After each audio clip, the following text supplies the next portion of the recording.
What if I told you that in Vietnam, there was a military unit with combat effectiveness 3 times higher than the entire American force? This is a historical analysis you've never heard before, and we're not talking about thousands of soldiers. This was a handful of specialists, just a few hundred operators who mastered the jungle in ways no one else could. While American patrols were getting ambushed daily, these warriors completed their missions with near zero casualties. The enemy started spreading legends that they weren't ordinary soldiers, that they were invisible, impossible to detect. The Vietcong called them Rung, the forest ghosts. Battle-hardened fighters refused to operate in areas where these specialists worked. They feared the jungle itself because they couldn't understand who was outmaneuvering them at every turn. Who were they? How did they master tactics that a superpower couldn't replicate? And why did their methods become the foundation for every elite unit today? Today, you'll discover the truth. You'll learn about fieldcraft techniques that revolutionized modern special operations, about discipline that changed warfare forever. Stay until the end. There's a story about remaining motionless for 4 hours in an impossible situation, and about the mental strength that real professionals possess. Let's dive in. 1966, Phuoc Tuy Province, South Vietnam. American patrols were walking into ambushes they never saw coming. Casualty reports flooded command centers daily. Men were going down without ever glimpsing their attackers. The technological superpower was hemorrhaging soldiers in a green hell that swallowed entire units without trace. But in those exact same jungles, something impossible was happening. A small contingent of foreign operators was achieving results that defied every expectation. Their combat effectiveness ratio wasn't just better than the American forces, it was 3 times higher. 3 times.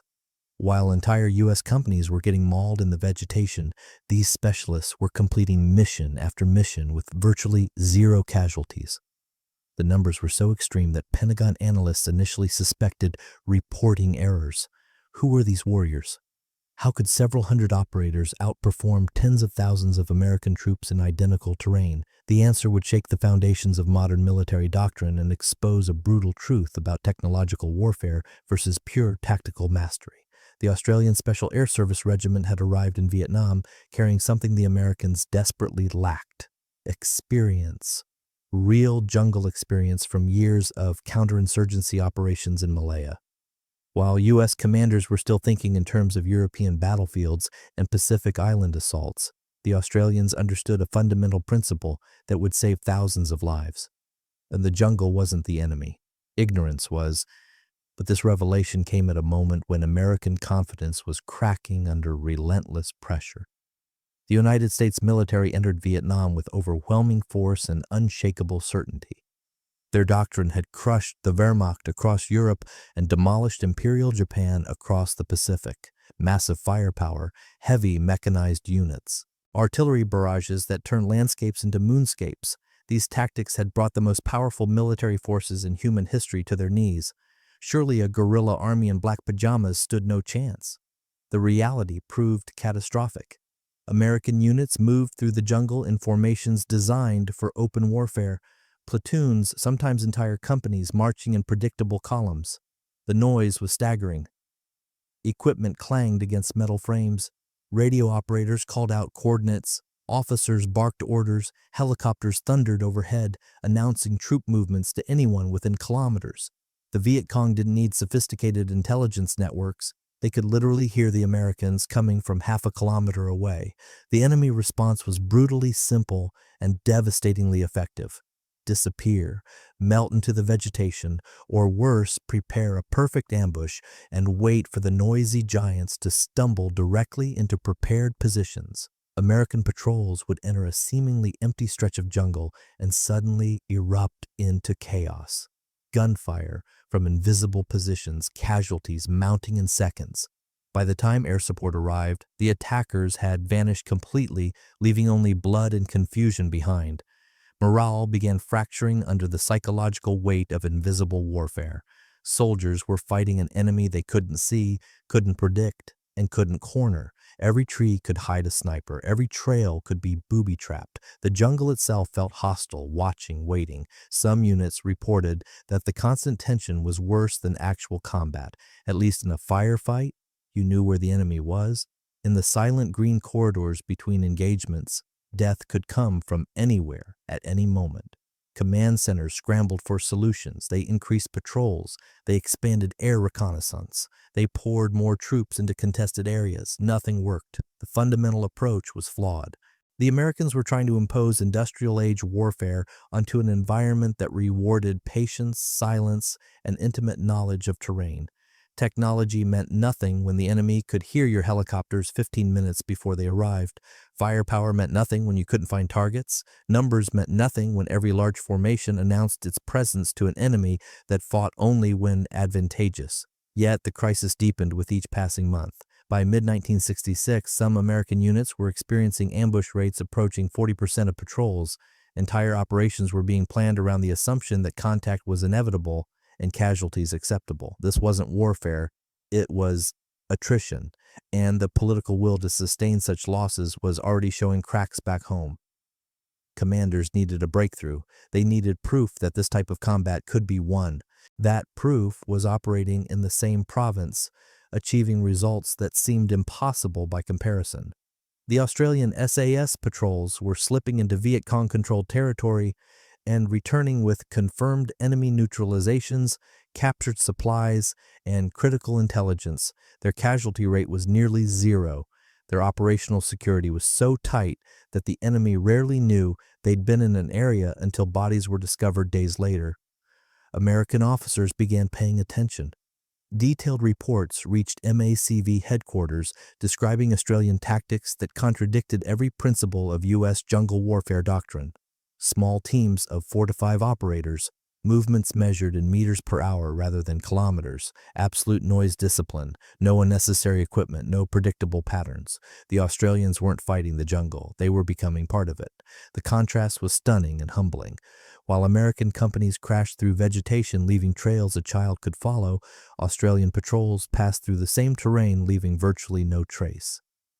While U.S. radios crackled with constant communication, SAS teams operated in near-total silence for days. While American tactics relied on firepower to win engagements, Australian doctrine emphasized avoiding contact entirely unless they controlled every variable of the encounter. This wasn't just a tactical difference, it represented a complete philosophical divergence in how to approach asymmetric jungle warfare. The Americans were trying to dominate through strength. The Australians were succeeding through invisibility and precision. One approach treated the jungle as an obstacle to overcome, the other treated it as an ally to exploit. But accepting this reality meant confronting an uncomfortable truth. The most technologically advanced military in human history was being outfought by a much smaller allied force using techniques that seemed primitive by comparison.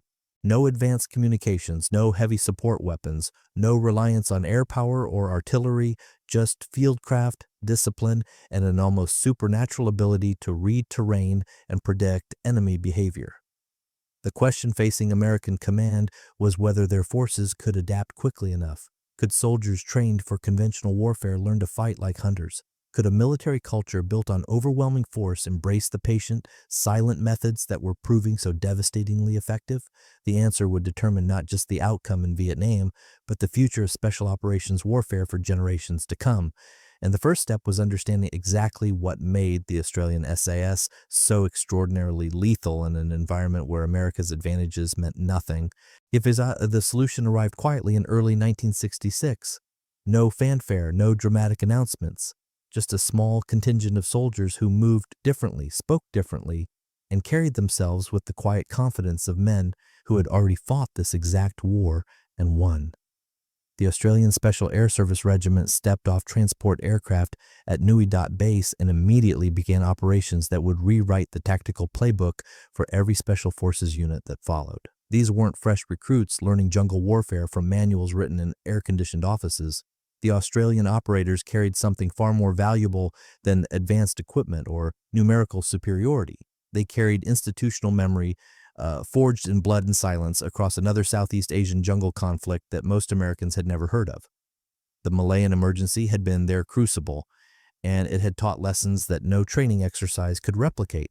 From 1948 through 1960, British Commonwealth forces, including Australian units, had fought communist insurgents in the dense rainforests of Malaya. That 12-year campaign had been a masterclass in counterinsurgency operations against an enemy who used identical tactics to the Vietcong: ambushes from concealed positions, disappearing into civilian populations, supply caches hidden in jungle terrain. The communists in Malaya had written the playbook that their Vietnamese counterparts were now using with devastating effect against American forces.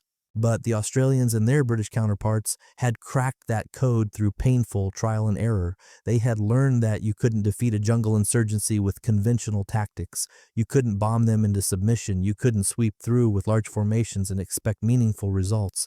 The only way to win was to become better at jungle warfare than the insurgents themselves, to out-stealth them, to out-patience them, to turn their own environment into a weapon against them.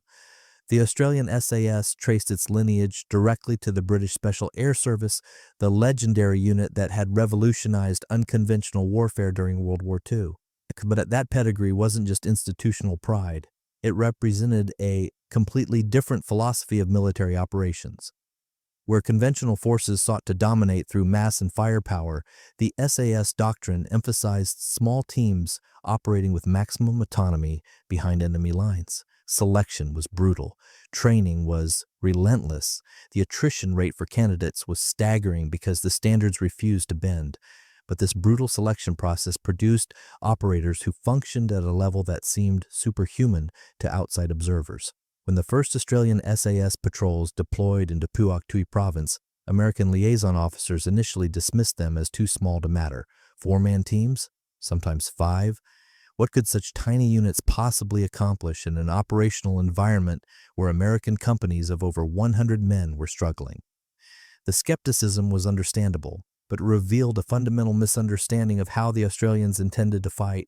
The SAS teams didn't see their small size as a limitation. They saw it as their greatest advantage. A 4-man patrol could move through dense vegetation without leaving the obvious trails that larger units created. They could communicate through hand signals and maintain absolute noise discipline for days. They could survive on minimal supplies carried in compact packs. Most importantly, they could observe without being observed, strike without warning, and vanish before the enemy could mount an effective response. Within weeks of beginning operations, the results started flowing back to command centers. An SAS patrol had located a major Vietcong supply cache and guided airstrikes to destroy it. Another team had tracked enemy movements for 72 hours straight, providing intelligence that prevented a major attack on Allied positions. A third patrol had neutralized a high-value target with a precision ambush that left no survivors to report what had happened. The American officers reviewing these reports faced a troubling realization. The Australians were achieving strategic results with fire team-sized units, while U.S. platoons and companies were bogged down in reactive operations that produced minimal intelligence value. The efficiency gap wasn't just noticeable, it was embarrassing, but raw statistics only told part of the story. The real difference lay in how the Australians approached the jungle itself. American soldiers, for all their courage and training, treated the jungle as hostile terrain to be conquered. They wore standard uniforms that stood out against vegetation. They carried equipment that reflected light and made noise. They moved with the purposeful aggression drilled into them during stateside training. The jungle was an obstacle, a challenge, an enemy in itself that had to be dominated through willpower and technology. The Australian SAS had learned a completely opposite lesson in Malaya. The jungle wasn't your enemy unless you made it one. Properly understood and respected, it became an ally. It could hide you from surveillance, it could muffle sounds and erase trails, it could provide food, water, and concealment if you knew how to read its patterns. The difference between life and loss in jungle warfare wasn't firepower or technology. It was understanding that you weren't fighting against the environment, you were becoming part of it. This philosophy manifested in every aspect of SAS operations. Their uniforms were treated with natural dyes and deliberately faded to match vegetation tones. Equipment was meticulously arranged to eliminate any metal-on-metal contact that could produce sound. Movement was measured in meters per hour rather than kilometers, with constant pauses to listen, observe, and assess. They didn't push through undergrowth. They moved around it or found game trails that offered silent passage. Every action was calculated to minimize their signature. The Australians studied animal behavior and insect patterns because those tiny details revealed human presence. Birds that suddenly went silent, monkeys that stopped their usual chatter, the absence of insect noise near disturbed ground. These weren't trivial observations, they were survival indicators that could mean the difference between a successful patrol and walking into an ambush. American units focused on tactical maps and radio communications were missing an entire layer of information that the jungle freely provided to anyone patient enough to listen. But patience wasn't just a virtue for the SAS, it was doctrine. A typical American patrol might cover 8 to 10 kilometers in a day, moving with steady purpose toward an objective. An Australian SAS patrol covering the same distance might take 3 days, spending hours motionless in observation positions, backtracking to check for pursuers, testing every meter of ground before committing their weight. To outside observers, this seemed absurdly cautious. To the Australians, it was the only way to operate in an environment where speed got you compromised and compromise got you eliminated. Their tracking skills bordered on the supernatural by American standards. An SAS operator could look at a footprint and determine not just which direction someone had traveled, but how recently, whether they were carrying heavy loads, and whether they were moving with confidence or caution. Broken vegetation told stories about height, equipment, and group size. Disturbed earth revealed rest stops and equipment adjustments. The jungle was covered in readable text for those trained to interpret it. This wasn't mysticism or natural talent. It was tradecraft developed over years of operations and refined through constant practice. Every SAS operator spent hundreds of hours in training, learning to read terrain, identify tracks, and predict human behavior in jungle environments. They studied Vietcong tactics not from intelligence reports, but from physical evidence left in the field. They learned to think like their enemy, anticipate his movements, and position themselves where they could observe or strike with maximum advantage. The results spoke volumes that no amount of conventional military power could match. Within 6 months of deployment, Australian SAS patrols had established a combat effectiveness ratio that stunned analysts. For every operator lost, they were neutralizing enemy combatants at a rate approaching 15 to 1. Their intelligence gathering was providing actionable information that shaped entire operational campaigns. Vietcong activity in areas where SAS teams operated dropped measurably as the enemy learned to avoid zones where invisible hunters stalked them with professional ruthlessness. But perhaps the most important contribution wasn't military, it was educational. American commanders were beginning to understand that they had been fighting the wrong type of war with the wrong type of tactics. The jungle didn't care about air superiority or artillery support. It rewarded skills that couldn't be purchased or manufactured, skills that took years to develop and required a fundamental shift in how soldiers thought about combat operations. The Australians weren't just winning engagements. They were demonstrating that victory in unconventional warfare belonged to those who could adapt to the environment rather than try to reshape it through force. That lesson would prove far more valuable than any single tactical success because it challenged the foundational assumptions of how a modern military should operate in asymmetric conflicts. And American forces were about to get a front-row education in methods that would transform their own elite units forever. The silence was total, not peaceful, but predatory. 4 men crouched motionless in vegetation so dense that daylight barely penetrated to ground level. They had been stationary for 47 minutes, breathing slowly through their noses, eyes constantly scanning sectors of responsibility. 10 meters ahead, fresh boot prints crossed a game trail. The impressions were sharp-edged, less than 3 hours old. The Australian SAS patrol had found what they were hunting, and now the real work began. Understanding how the Australian SAS achieved their extraordinary effectiveness requires examining the specific tradecraft that separated them from every other military unit operating in Vietnam.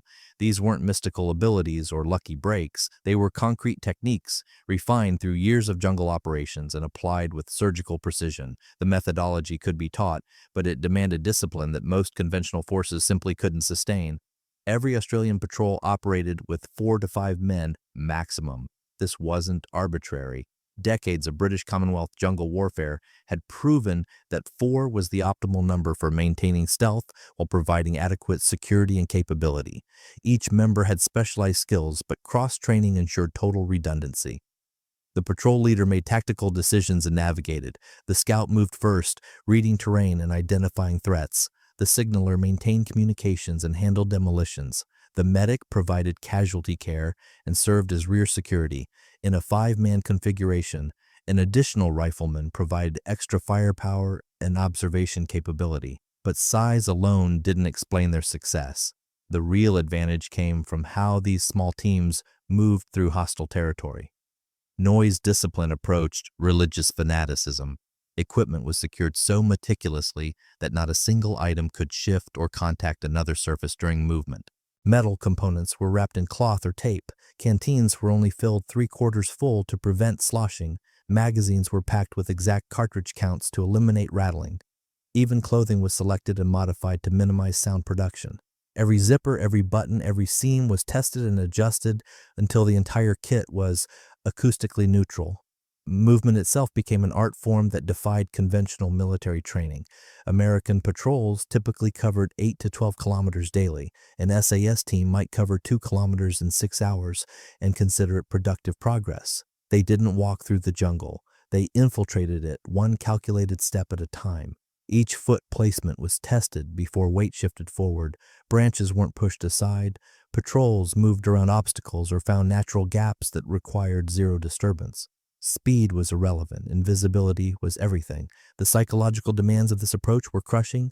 Imagine moving at a pace slower than a casual stroll for 6 straight hours while maintaining total alertness in 100-degree heat with 80% humidity. No conversation, no breaks to stretch cramping muscles, just endless silent movement punctuated by frequent halts where the entire patrol froze to listen and observe. Some American advisors who accompanied SAS patrols described the experience as more mentally exhausting than actual combat.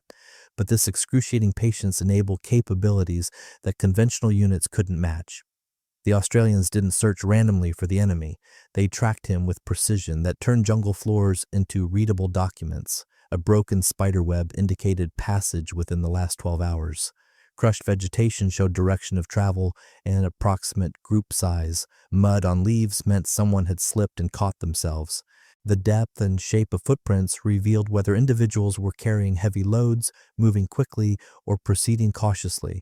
Even the pattern of disturbed ground told stories about rest stops, equipment adjustments, and leadership positions within enemy formations. Bird behavior provided constant intelligence updates that most soldiers never even noticed. Jungle birds followed predictable patterns throughout the day. When those patterns broke, it meant human presence. A sudden flight of birds indicated recent disturbance. Complete silence in areas that should have ambient bird sounds meant something was very wrong. Monkeys that stopped their usual chatter and stared in a specific direction were better than radar for identifying concealed positions. The SAS operators learned to read these biological indicators as naturally as checking a compass. This ecological awareness extended to every sensory input available in the environment. The smell of cooking fires carried for hundreds of meters in still jungle air. Fresh earth had a distinctive scent compared to undisturbed ground. Even human waste and unwashed bodies produced odors that trained operators could detect before visual contact became possible. The Australians learned to trust their noses as much as their eyes, stopping patrols whenever unfamiliar scents suggested nearby activity. This multi-sensory approach to navigation and threat detection gave them warning time that saved lives repeatedly. But perhaps their most devastating technique was what they called reverse tracking. When an SAS patrol discovered enemy footprints or signs of recent passage, conventional doctrine suggested following the trail forward to locate and engage the target. The Australians did exactly the opposite, and they followed tracks backward to discover where the enemy had come from. This counterintuitive approach led them directly to supply caches, staging areas, and base camps that the Vietcong believed were completely secure.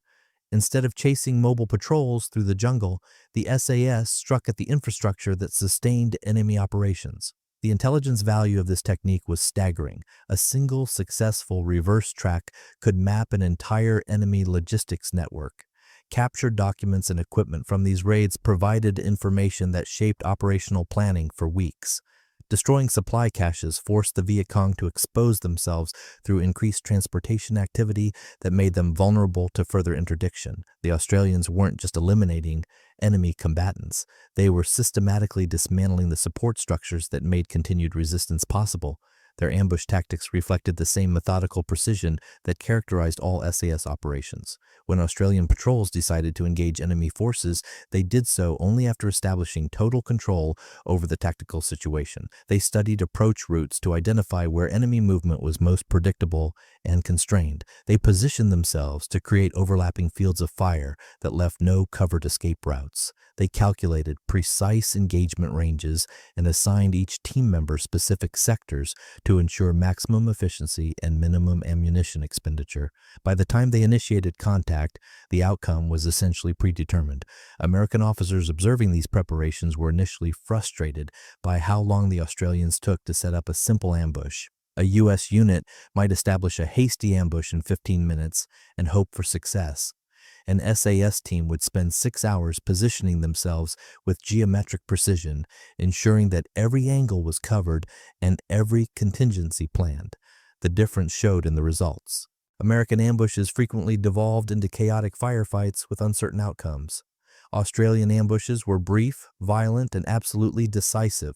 Fire discipline separated professionals from amateurs in ways that statistics couldn't fully capture. The SAS operated under strict rules about ammunition expenditure. Every round fired had to serve a purpose. Wasting bullets meant eventually requiring resupply, which meant helicopter insertion, which meant noise and compromise.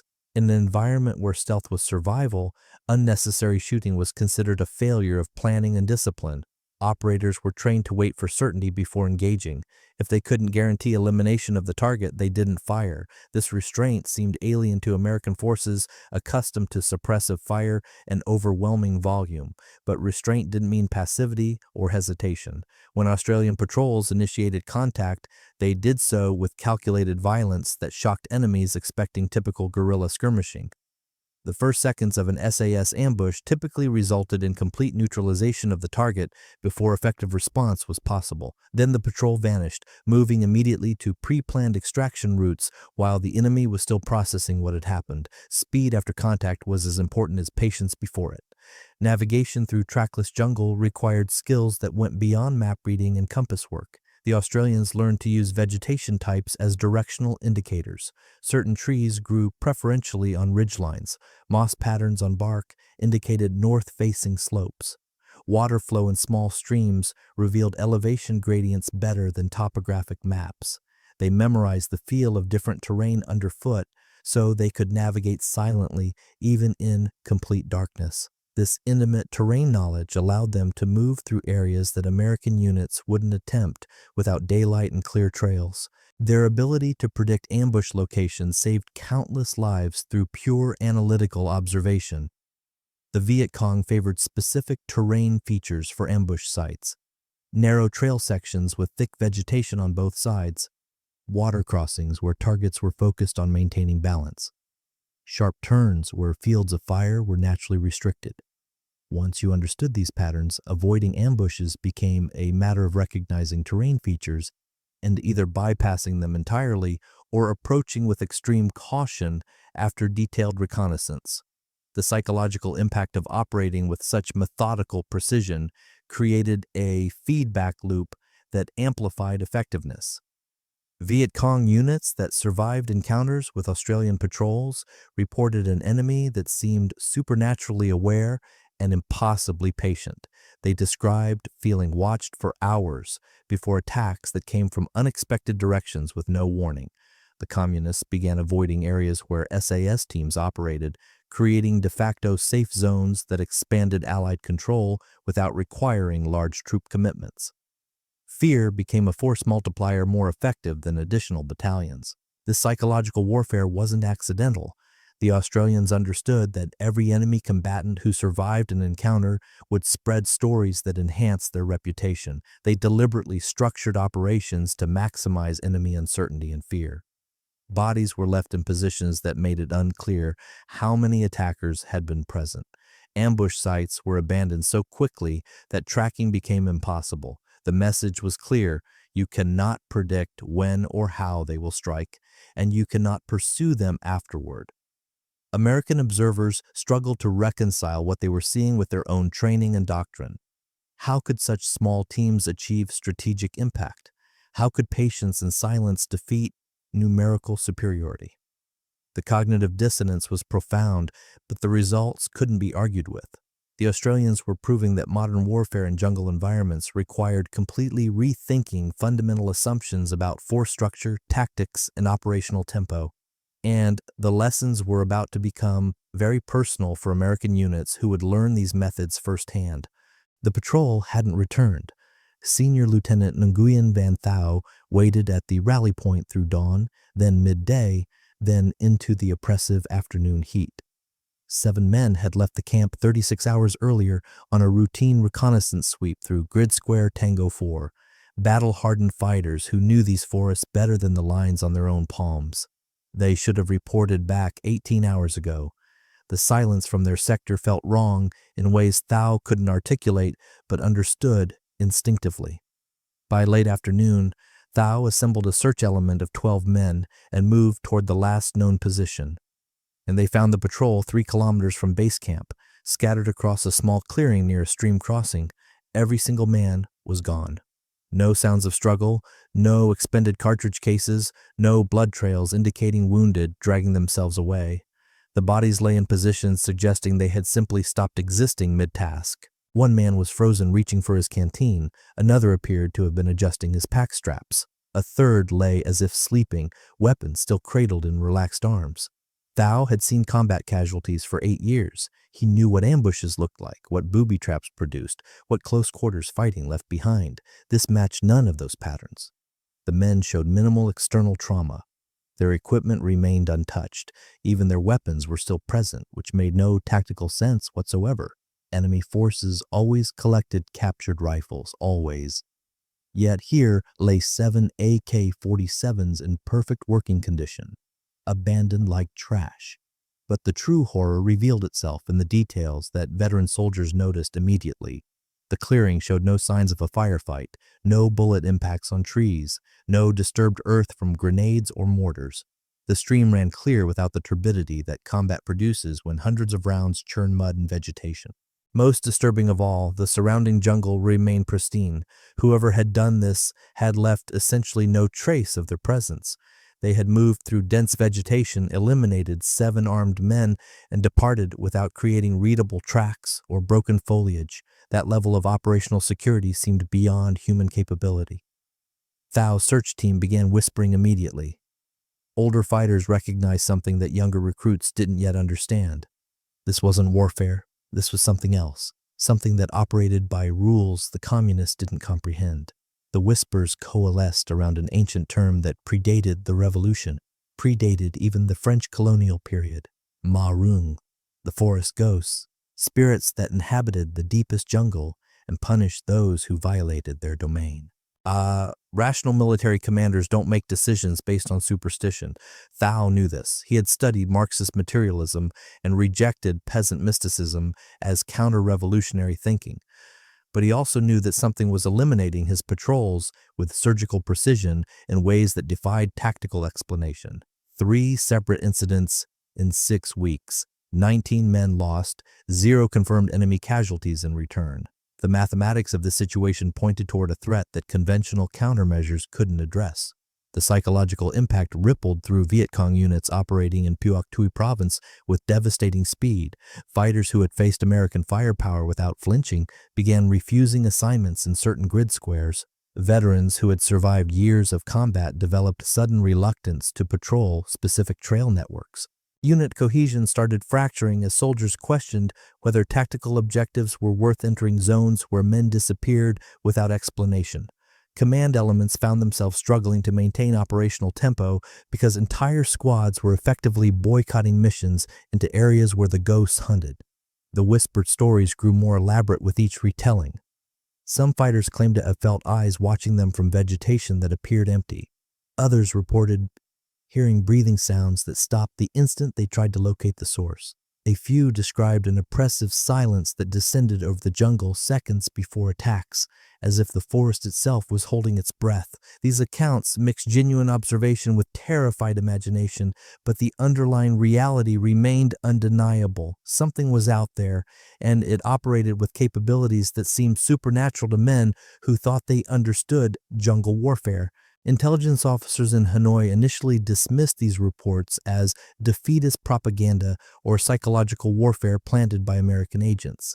The idea that a small number of foreign soldiers could terrorize veteran communist units seemed absurd on its face, but casualty patterns told a story that bureaucratic skepticism couldn't explain away. Patrols entering certain sectors were experiencing loss rates approaching 20%. Units that had maintained operational effectiveness for years were suddenly requesting transfers to different provinces. The problem was real, measurable, and getting worse. What the Vietcong didn't understand was that they were experiencing the deliberate result of Australian psychological operations doctrine.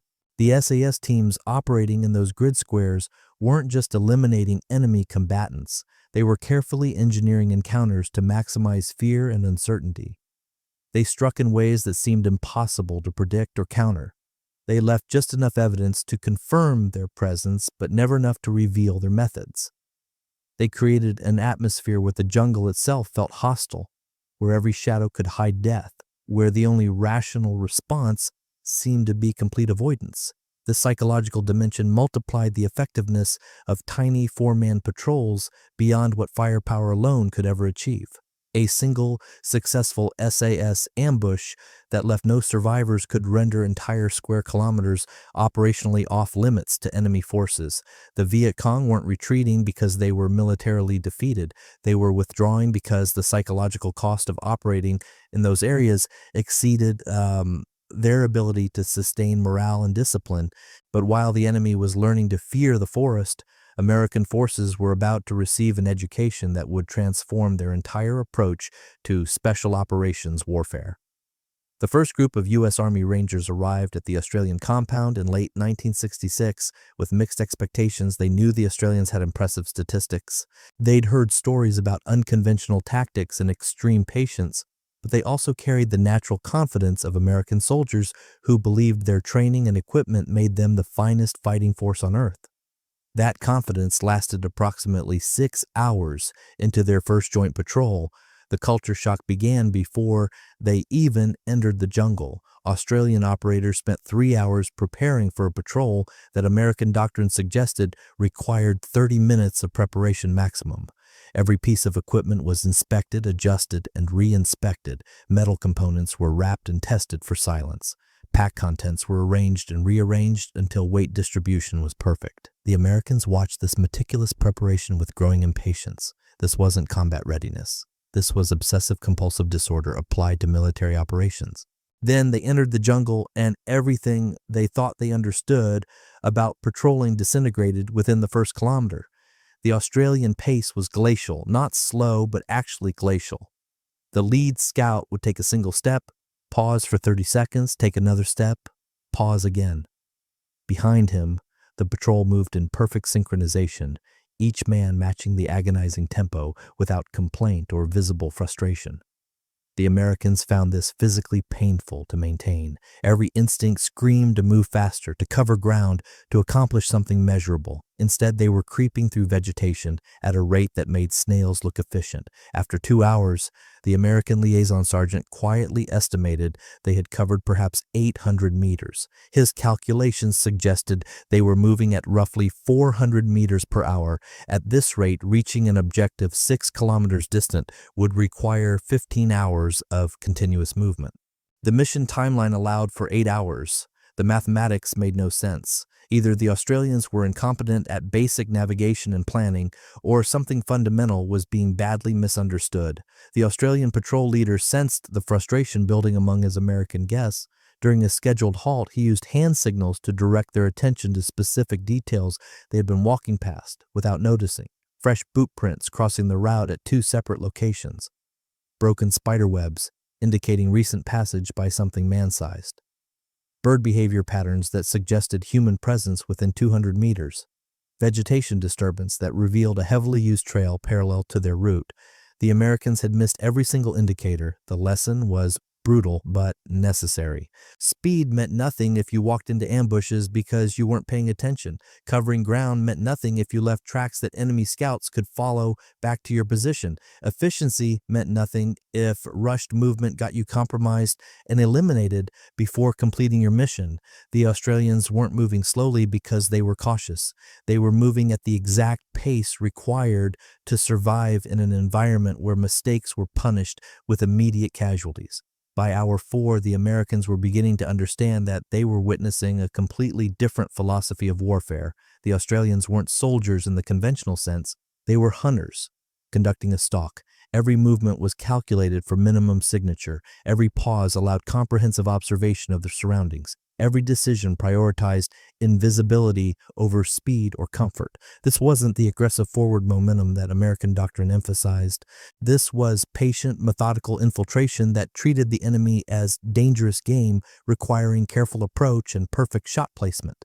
The psychological adjustment proved harder than the physical demands. American Rangers were trained to be aggressive, decisive, and action-oriented.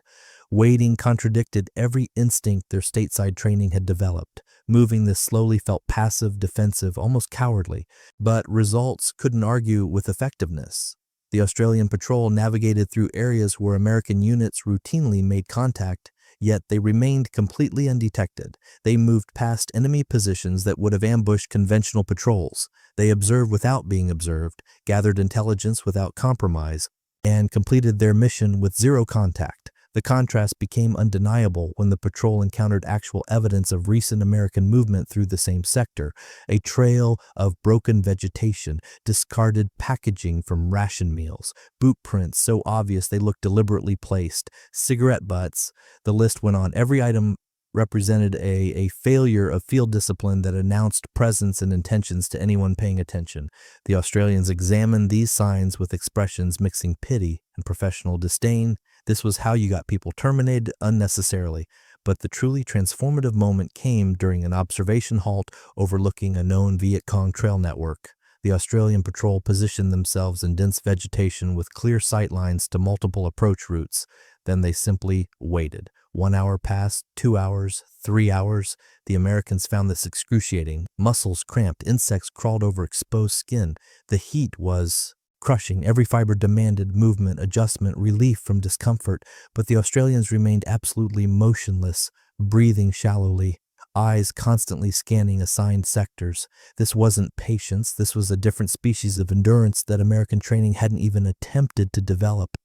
At hour 4, enemy movement appeared on the trail network, a Vietcong patrol of 8 men moving with tactical spacing and reasonable noise discipline. They were well-trained, alert, and clearly experienced. Under normal circumstances, they represented a dangerous adversary that would require careful engagement planning and probably air support to neutralize safely.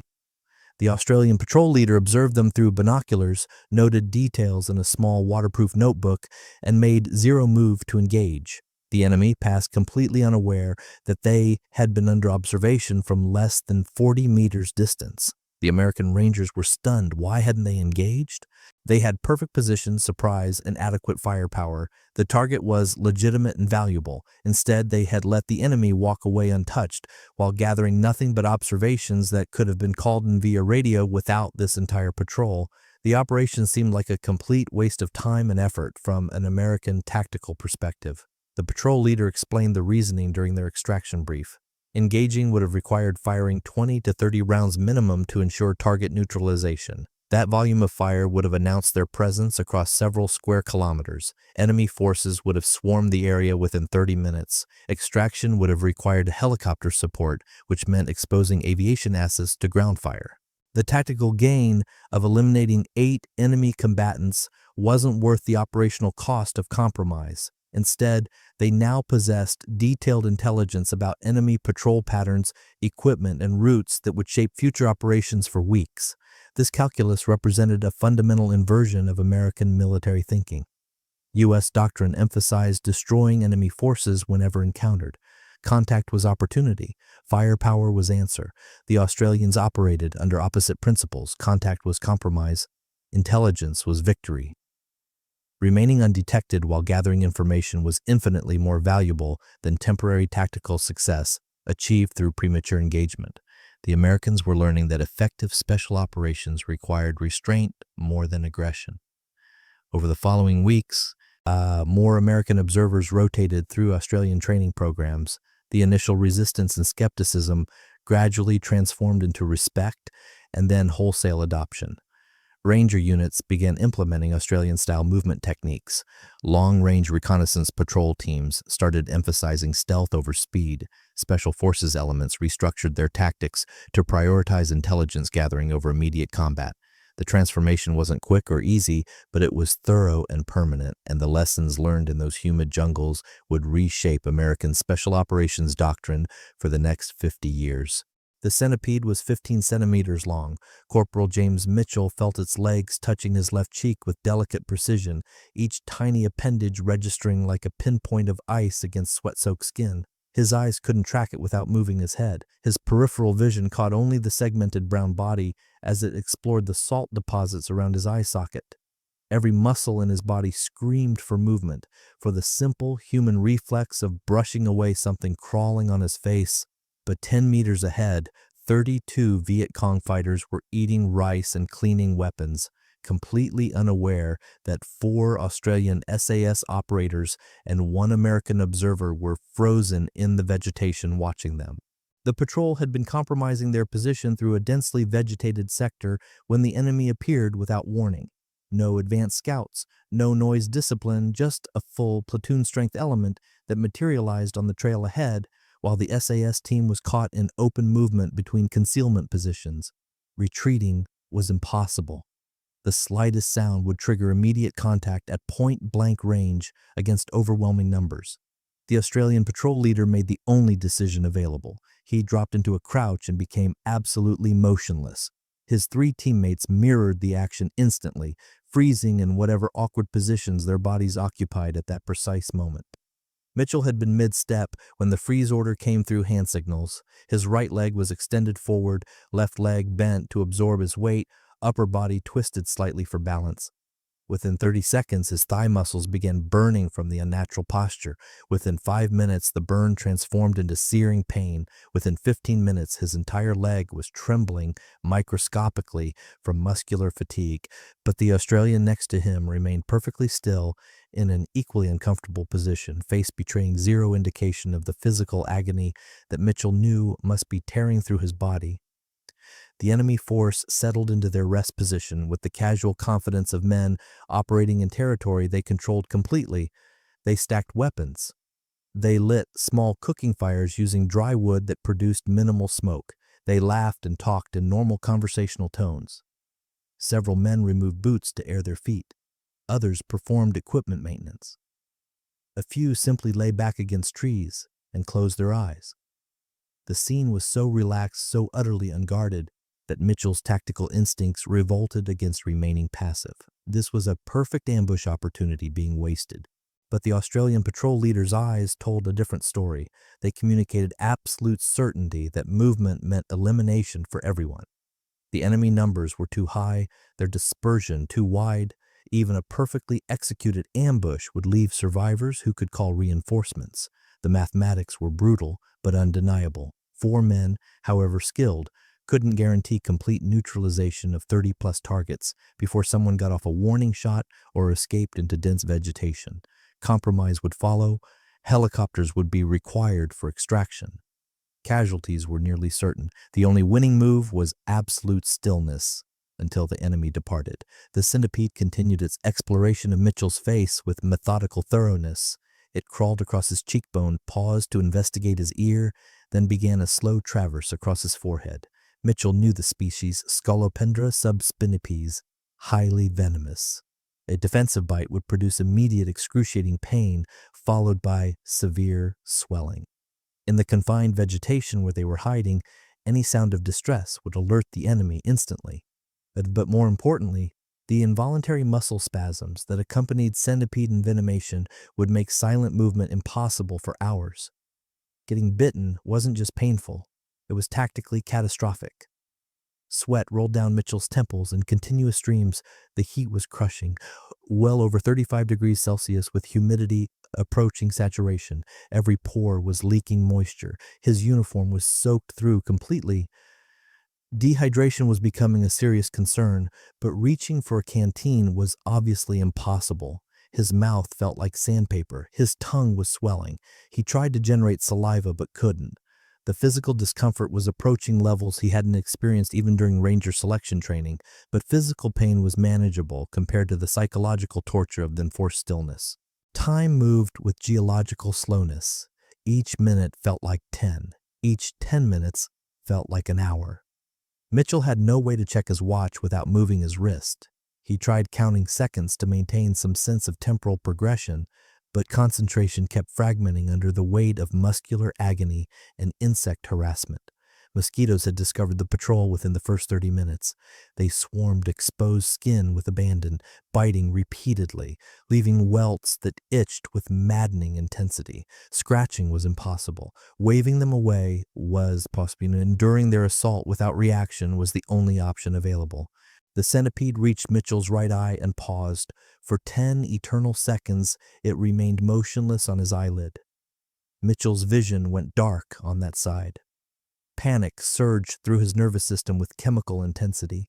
His breathing wanted to accelerate. His hands wanted to rise and brush the creature away. Every survival instinct demanded immediate action, but the Australian patrol leader's gaze locked onto his with absolute authority. The message was wordless, but perfectly clear. Move and everyone perishes. Stay still and everyone survives. Choose.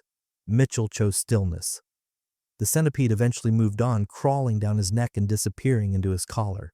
He felt it navigating across his chest, its legs creating tiny pinpricks of sensation against skin.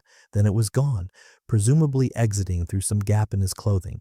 The relief was profound, but brought no relaxation. The test had passed, but the ordeal continued. 90 minutes into the freeze, Mitchell's left leg began experiencing involuntary muscle spasms, small twitches that he couldn't control consciously. His body was rebelling against the unnatural immobility, trying to restore circulation and relieve cramping through automatic movements. He focused every fragment of mental discipline on suppressing the spasms, consciously overriding autonomic nervous system responses. The effort was exhausting in ways that physical exertion never achieved. He was fighting his own physiology while simultaneously maintaining absolute silence and tracking enemy positions through peripheral vision. 2 hours passed. Then 3. The enemy force showed no indication of moving. They were clearly conducting an extended rest halt, possibly waiting for darkness before continuing their movement. Several fighters had fallen asleep. Others were engaged in maintenance tasks that suggested they planned to remain for considerable time. The Australian patrol had no choice but to maintain their freeze indefinitely. There was no time limit, no guaranteed endpoint. They would remain motionless for however long circumstances demanded, 4 hours, 6 hours, 8 hours if necessary, but the physical limits of human endurance were approaching for everyone. Mitchell could see one Australian operator whose face had gone pale beneath the camouflage paint. Sweat wasn't just running down his skin, it was pouring off in streams. His eyes had taken on a glassy quality that suggested early heat exhaustion, but the man remained frozen, breathing shallowly through his nose, giving no external indication that his body was failing. This wasn't courage. It was something beyond courage. It was absolute submission of physical comfort and safety to tactical necessity. American training emphasized pushing through pain. Australian selection demanded transcending it entirely. At the 3-hour 45-minute mark, the enemy force finally began preparing to move. Weapons were collected. Equipment was reorganized. A brief leadership discussion occurred near the center of their position. Then, with frustrating casualness, they formed up and departed down the trail in loose tactical formation. Their noise discipline was adequate by conventional standards, but seemed catastrophically poor to Mitchell after observing Australian operations. Within 10 minutes, the sounds of their movement faded completely. The Australian patrol leader waited an additional 30 minutes before allowing any movement. When he finally gave the signal, It came in stages. First, minor adjustments to relieve immediate cramping, then slow, controlled stretching, finally, careful repositioning into sustainable postures. Nobody spoke. Hand signals conveyed necessary information about injuries and capability status. Mitchell discovered that his left leg had gone completely numb. Circulation had been so restricted that the entire limb felt disconnected from his body. Restoring function took painful minutes of massage and controlled movement. The patrol extracted from the area using a completely different route than their planned path. They moved even more slowly than usual, compensating for reduced physical capability with extra caution. Mitchell's respect for Australian operational discipline had been theoretical before this experience. Now it was visceral and absolute.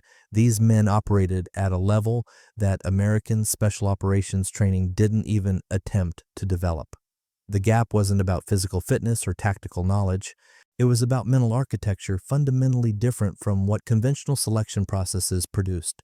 But if freezing for 4 hours represented the ultimate test of discipline, the following week would demonstrate that intelligence could be an even more devastating weapon than endurance. The medical supply crate sat in the middle of a small clearing like a gift from Providence. Stenciled markings identified it as U.S. Army Medical Stores. The container appeared intact, unopened, and recent. Someone had either abandoned it during hasty movement or lost it during helicopter resupply operations. For enemy forces chronically short on medical supplies, this represented a treasure worth considerable risk. For the Australian SAS patrol observing from 200 meters distance, it represented something else entirely, an obvious trap. The patrol had been tracking a Vietcong logistics element for 3 days through increasingly difficult terrain. Their mission was intelligence gathering focused on supply routes and staging areas. Contact was to be avoided unless absolutely necessary. The appearance of this medical crate directly on their planned route introduced complications that required immediate tactical reassessment. The patrol leader spent 40 minutes observing the clearing through binoculars before making any decision. Several factors marked the situation as artificial rather than accidental. The crate's position was too perfect, centered in the clearing with clear approaches from multiple directions. The surrounding vegetation showed signs of recent deliberate clearing, creating improved fields of fire. Most tellingly, the crate itself appeared staged. Medical supplies were always high-priority items that American units tracked meticulously. Losing an entire crate without immediate recovery efforts was statistically improbable. Someone wanted this crate found. The Australian operators conducted systematic observation of every piece of terrain surrounding the clearing. They identified 6 positions that offered optimal fields of fire for covering the crate. 3 showed subtle indicators of recent human presence. Disturbed vegetation, compressed earth, small gaps in foliage that created improved sight lines. The ambush was well constructed by local standards, but it assumed targets would approach directly and immediately. It assumed greed and carelessness would override tactical caution. A conventional response would involve either avoiding the area completely or calling in airstrikes to neutralize the suspected ambush positions before approaching. The Australian patrol chose a third option that would take 2 full days to execute. They would ignore the bait entirely while conducting a wide encirclement that would position them behind the ambush force.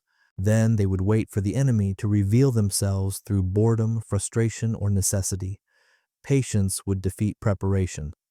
The patrol withdrew from their observation position and began an encirclement maneuver that covered over 12 kilometers through terrain specifically selected for difficulty. They moved through areas so dense that progress measured in meters per hour. They crossed streams at locations far from normal fording sites. They deliberately chose routes that conventional military doctrine would reject as impassable or too time-consuming. The logic was simple. The enemy would anticipate direct approaches or distant avoidance. They wouldn't expect a massive detour that consumed 48 hours to travel what could be covered in 4 hours via direct route. Day 1 of the maneuver passed without incident. The patrol moved with their characteristic slowness, taking frequent halts to ensure they left minimal trace. They consumed cold rations and collected water from natural sources to avoid any activity that might reveal their presence. Navigation through trackless jungle required constant terrain association and careful compass work. Mistakes would add hours or days to an already extended operation, but Australian selection emphasized navigation skills precisely because jungle warfare demanded perfect orientation without obvious landmarks. By sunset on day 1, they had covered roughly 6 kilometers and positioned themselves 90 degrees off their original line of advance relative to the clearing. They established a cold camp in thick vegetation and maintained 50% alert through the night. No fires, no lights, minimal movement, just silent observation of their immediate surroundings and rest in 2-hour rotations. The psychological discipline required to maintain this operational tempo indefinitely was something American observers consistently struggled to comprehend. Australian operators didn't count days until rotation home. They simply existed in mission space until objectives were complete. Day 2 continued the encirclement. By mid-afternoon, the patrol had reached a position directly behind where they estimated the ambush force was located relative to the bait crate. They moved into final observation positions and began the waiting game. Hours passed in total silence. The jungle sounds remained undisturbed. No human activity was visible or audible. But the Australians knew that ambush operations required patience from both sides. The enemy would be experiencing the same psychological pressure, the same physical discomfort, the same temptation to break discipline. At hour 6 of their observation, movement finally appeared. 3 Vietcong fighters emerged from concealed positions to conduct what appeared to be a leadership conference. They spoke in low tones that didn't carry to Australian positions. One man pointed toward the clearing with obvious frustration. Another made gestures suggesting disagreement about timing. The third appeared to be advocating patience. The brief discussion concluded with all 3 returning to their positions. But the patrol now had confirmed locations for 3 enemy fighters and probable locations for others based on the spacing patterns. The Australian patrol leader made his decision. They would not engage. The tactical gain from eliminating 3 or even 6 enemy combatants didn't justify the operational cost of compromise, but they now possessed detailed intelligence about enemy ambush doctrine, patience levels, and positioning preferences. This information would shape future operations throughout the province. Additionally, forcing the enemy to maintain an unproductive ambush for extended periods tied down resources and created frustration that would reduce future operational effectiveness. The patrol withdrew using the same careful route they had used approaching. They reported their findings via scheduled radio contact and continued their broader reconnaissance mission. The medical crate remained untouched in its clearing. The ambush force presumably maintained their positions for additional days before abandoning the operation as unproductive. From the enemy perspective, the bait had simply been ignored through random chance or excessive caution. They never knew that their trap had been thoroughly analyzed, documented, and rendered useless through patient intelligence work. Mitchell accompanied the patrol throughout this operation and found it more educational than any formal training he had ever received. The Australians had demonstrated that superior intelligence defeated superior firepower, that patience defeated aggression, that thinking 3 moves ahead turned enemy strength into weakness. These weren't abstract principles discussed in classroom environments. These were concrete tactical applications that produced measurable results while minimizing risk to friendly forces. The lessons from these 2 operations spread through American special operations community with viral intensity. Within months, training programs were being restructured to emphasize patience over aggression. Long-range reconnaissance doctrine was rewritten to prioritize intelligence gathering over target engagement. The entire philosophy of how elite units operated in denied territory underwent fundamental revision based on Australian methods proven effective in the hardest possible testing environment. And the transformation was just beginning. The memo landed on Lieutenant General William Westmoreland's desk in late 1967 with classification markings that ensured limited distribution. The statistical analysis it contained was both embarrassing and revelatory. Australian SAS units operating in Phuoc Tuy province were achieving combat effectiveness ratios that American conventional forces couldn't approach, even with overwhelming numerical and technological advantages. The document didn't just present numbers. It presented an uncomfortable truth that challenged fundamental assumptions about how modern militaries should operate in asymmetric conflicts. The response from MACV headquarters was swift and comprehensive.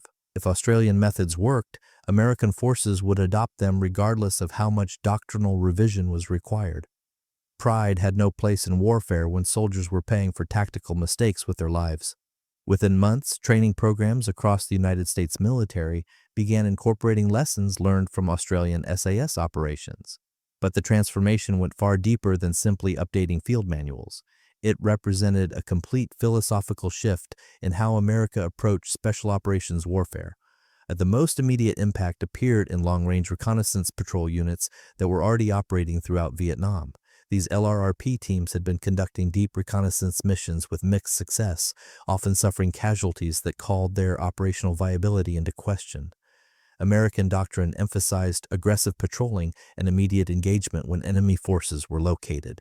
Australian methods suggested the opposite approach: avoid contact whenever possible, gather intelligence through patient observation, strike only when tactical conditions guaranteed success with minimal risk of compromise.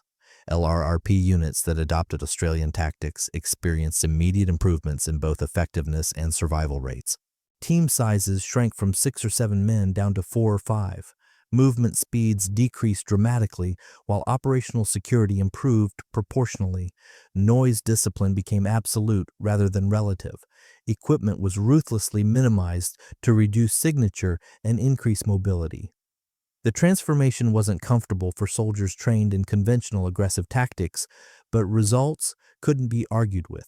Teams operating under Australian doctrine were returning with better intelligence and suffering fewer casualties. But the legacy extended far beyond immediate tactical adjustments in Vietnam. The lessons learned from Australian SAS operations fundamentally shaped the creation and development of America's most elite special operations units. When the Army began developing what would eventually become Delta Force in the late 1970s, the founding members studied Australian and British SAS selection and training methodologies extensively.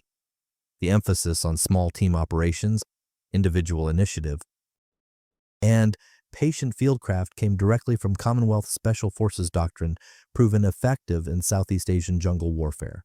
Colonel Charles Beckwith, who founded Delta Force, had served as an exchange officer with the British SAS and witnessed their methods firsthand. His vision for American special operations capability incorporated the patient, a methodical approach that Australian units had demonstrated so effectively in Vietnam. Selection courses were designed to identify individuals capable of operating independently under extreme psychological pressure. Training emphasized thinking over reacting, patience over aggression, intelligence gathering over immediate kinetic action. The DNA was unmistakably Australian, even though the unit was thoroughly American in culture and organization. Naval Special Warfare units underwent similar transformations during and after the Vietnam conflict. SEAL teams had initially operated with tactics emphasizing firepower and aggressive direct action. Exposure to Australian methods introduced concepts of extended reconnaissance, minimal signature operations, and intelligence-focused mission planning. The balance shifted gradually but decisively toward operations that prioritize stealth and information over immediate combat results. Modern SEAL training incorporates patience and observation skills that trace directly back to lessons learned from Australian SAS doctrine in Vietnamese jungles. The 75th Ranger Regiment evolved from provisional LRRP companies that had adopted Australian tactics during the war. When the regiment was formally established in 1974, its reconnaissance doctrine reflected hard lessons about the value of silence, patience, and disciplined fieldcraft. Ranger selection and training emphasized skills that Australian operators had proven essential for survival in denied territory. The lineage wasn't always explicitly acknowledged, but anyone familiar with both Australian SAS methods and modern Ranger reconnaissance doctrine could trace the clear connections. Special Forces groups reinforced their already strong emphasis on unconventional warfare with specific techniques borrowed from Commonwealth Special Operations. Green Berets had always valued cultural understanding and working with indigenous forces, but Australian fieldcraft added dimensions of stealth and patience that enhanced their effectiveness in denied areas. The fusion of American unconventional warfare philosophy with Australian tactical methodology created capabilities that defined modern special operations across multiple domains. But perhaps the most significant legacy appeared in how American military culture thought about elite operations. Before Vietnam, special operations were often viewed as supporting elements that enabled conventional forces to achieve their objectives. The Australian SAS demonstrated that small teams of highly trained specialists could achieve strategic effects that entire divisions couldn't replicate. This revelation elevated special operations from tactical support to strategic capability. It justified investment in selection, training, and equipment that seemed disproportionate when measured against unit size, but made perfect sense when measured against operational impact. The philosophical shift extended to how America approached conflicts that didn't fit conventional warfare templates. The Soviet invasion of Afghanistan in 1979 prompted American support for Mujahideen resistance forces. The lessons learned from Australian counterinsurgency operations in Malaya and Vietnam shaped how American advisors trained Afghan fighters. Emphasis on patience, ambush tactics, supply line interdiction, and psychological operations all reflected doctrines that Australian SAS had refined through decades of jungle warfare. The tactics that worked against Japanese in World War II, Communists in Malaya, and Vietcong in Vietnam proved equally effective against Soviet forces in completely different terrain. Desert Storm in 1991 showcased how thoroughly Australian influence had permeated American special operations. Deep reconnaissance teams operated hundreds of kilometers behind Iraqi lines using infiltration techniques and patience protocols derived directly from Vietnam-era lessons. The emphasis on remaining undetected while gathering intelligence, avoiding unnecessary contact, and maintaining operational security for extended periods all demonstrated doctrinal DNA traceable to Australian methods. The desert wasn't jungle, but the principles of patient observation and minimal signature applied universally. The global war on terror that began in 2001 further validated Australian-derived tactics in new operational environments. Special Operations Forces conducting village stability operations in Afghanistan used population-centric methods that reflected counterinsurgency lessons from Malaya filtered through Vietnam experience. Small team operations in denied urban terrain applied fieldcraft principles. Developed for jungle environments but adapted for buildings and streets, the core philosophy remained constant even as tactical applications evolved to match changing circumstances. Modern American Special Operations training incorporates Australian influence methodology so thoroughly that most students never realize they are learning techniques developed in Southeast Asian jungles over 50 years ago. The emphasis on situational awareness, reading terrain and population patterns, patient observation before action, and minimal signature movement are simply accepted as foundational skills. But each of these capabilities traces back to lessons that Australian SAS operators taught American advisors through demonstration and shared operations in Vietnam. The institutional transformation wasn't limited to tactical techniques. Australian operations demonstrated that proper selection was more important than equipment or numerical strength, that psychological resilience mattered more than physical capability, that operational discipline separated professionals from amateurs regardless of how much training individuals received.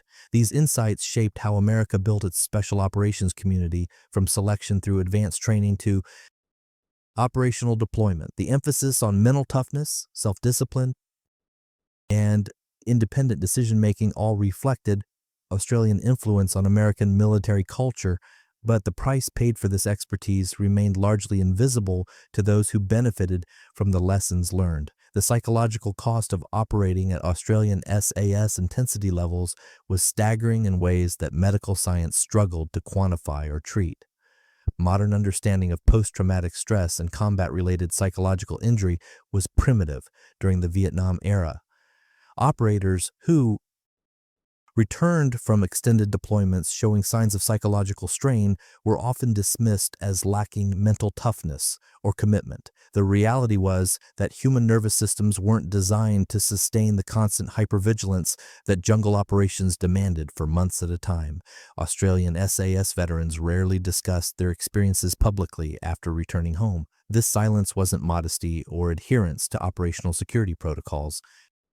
It reflected genuine difficulty in communicating what sustained operations in that environment demanded psychologically.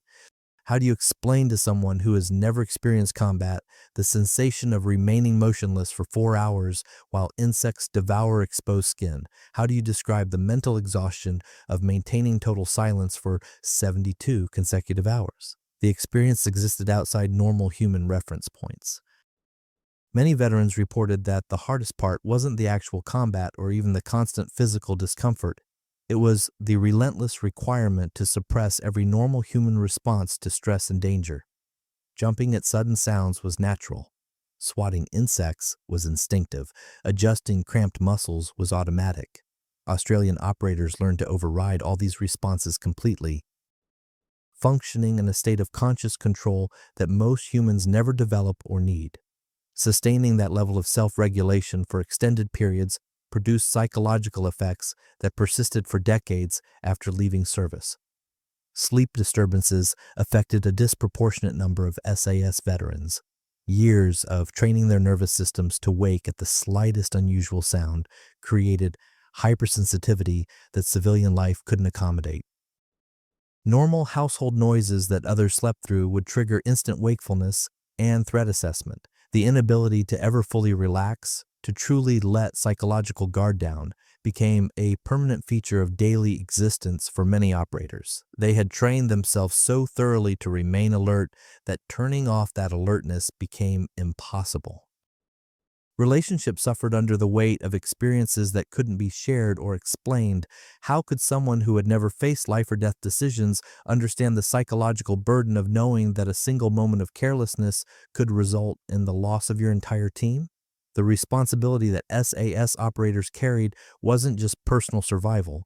It was the survival of everyone who depended on their discipline and skill. That burden didn't disappear when they returned to civilian life. It remained a permanent psychological weight that colored every subsequent experience. The Australian military establishment was slow to recognize and address these psychological costs. For decades, post-service mental health support was minimal or non-existent. Veterans were expected to simply reintegrate into civilian society without acknowledgement that their military service had fundamentally changed how their nervous systems processed threat, stress, and normal daily challenges. Only in recent decades has comprehensive understanding of combat stress emerged alongside treatment programs designed specifically for special operations veterans. Yet, despite these profound costs, Australian SAS veterans rarely expressed regret about their service. They understood that what they accomplished in Vietnam saved countless lives and changed military doctrine in ways that continue protecting soldiers today. The operational methods they refined through painful trial and error became the foundation for how modern militaries conduct special operations globally. Their silence about personal struggles wasn't shame. It was the quiet professionalism of individuals who understood that some sacrifices can't be adequately explained to those who haven't made them. The final accounting of Australian SAS impact on modern warfare extends far beyond casualty statistics or mission success rates. They demonstrated that technological superiority means nothing without tactical wisdom, that numerical strength is irrelevant without operational discipline.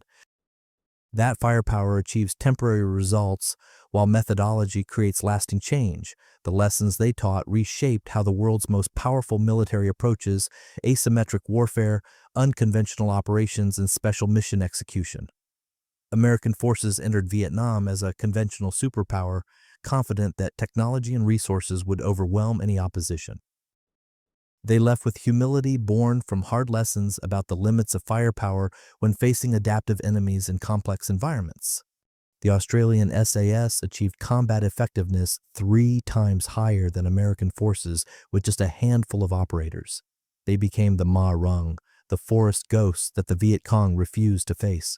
Their methods of extreme patience, 4-hour motionless observation, and reverse tracking revolutionized modern special operations forever. Here's my question for you. Could today's special forces maintain that level of discipline, moving just 2 kilometers in 6 hours, remaining completely silent for 72 hours straight, waiting motionless while insects crawl over your skin? Or has modern technology made us dependent on equipment rather than pure fieldcraft? Drop your thoughts in the comments below. I want to hear your perspective. If you found this historical analysis valuable, the biggest way to support our channel, Australia's Hidden War, is incredibly simple. Hit that like button right now. It tells YouTube to show this content to more people who appreciate real military history. Subscribe to the channel so you never miss our deep dives into untold stories, and turn on the notification bell. Choose all notifications so YouTube actually shows you when we upload. Want to go further? Consider supporting us through super thanks below this video or become a channel sponsor. Your support allows us to invest more time into research and production quality. Thank you for watching. The next episode covers Operation Crimp and what happened when Australian tactics met Vietcong tunnel networks. You won't want to miss it.